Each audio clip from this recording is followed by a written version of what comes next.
గ్రామీణ నీటి సరఫరా పారిశుద్ధ్య శాఖల ఆధ్వర్యంలో ప్రారంభించిన అమరజీవి జలధార పథకంలో భాగంగా అంబేద్కర్ కోనసీమ జిల్లా ఆత్రేయపురం మండలం వసంతవాడ గ్రామంలో భారీ మెగా వాటర్ ప్రాజెక్టుకు గురువారం కొత్తపేట ఎమ్మెల్యే బండారు సత్యానందరావు శంకుస్థాపన చేశారు.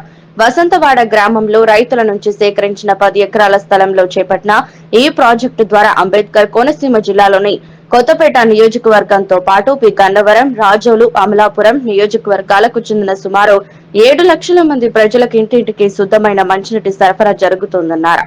జలజీవన్ నిధుల ద్వారా ఈ భారీ మెగా వాటర్ ప్రాజెక్ట్ పనులు పూర్తి చేస్తామని చెప్పారు.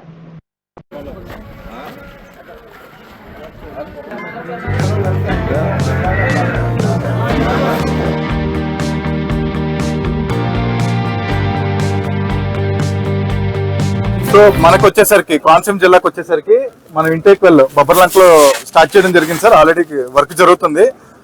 తర్వాత మనం వసంతవాడ WTP ఇక్కడ WTP అండి వాటర్ ట్రీట్మెంట్ ప్లాంట్ అనేది ఇక్కడ కట్టుకోవడం జరుగుతుంది. దీనికోసం సార్ కృషితో మనం ఒక 10 ఎకరాలను ఎక్వైర్ చేయడం జరిగింది.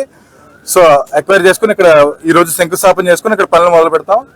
దాంతోడు మెయిన్ ట్రంక్ లైన్ అనేది ఒకటి మనకి మేజర్ గా కొత్తపేట నుంచి పెద్ద పెద్ద డయాలు ఆల్మోస్ట్ లైక్ 4 అడుగులు హైట్ ఉండే డయాలతో పెద్ద పెద్ద పైపులతో మనం కొత్తపేటని క్రాస్ చేసుకుంటూ P Gannavaram and Razole constituency cover చేస్తున్నాం అండి. అండ్ పార్ట్ ఆఫ్ అమలాపురం ఈ ప్రాజెక్ట్ లో కవర్ చేస్తున్నాం.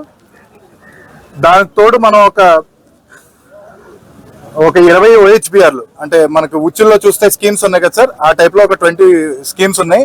ఆ స్కీమ్స్ తో పాటు కొత్తగా ఒక 11 స్కీమ్లు మళ్ళీ ఈ ప్రోగ్రామ్ లో కడుతున్నాము. అండ్ పాత స్కీమ్స్ ఏదైతే ఉన్నా అవి కూడా దీంట్లో భాగంగా మనం ఈ ప్రాజెక్ట్ లో కవర్ చేయడం జరుగుతుంది. అండ్ దీని నిమిత్తం ఏదైతే మెయిన్ ట్రంక్ లైన్ మొత్తం ఇప్పుడు కెనాల్స్ వాటర్ మనం చూస్తున్నాం కదా, వాటర్ పొల్యూట్ అయిపోతుందనే ఉద్దేశంతో గవర్నమెంట్ ఈ ప్రాజెక్ట్ చేపట్టడం జరిగింది.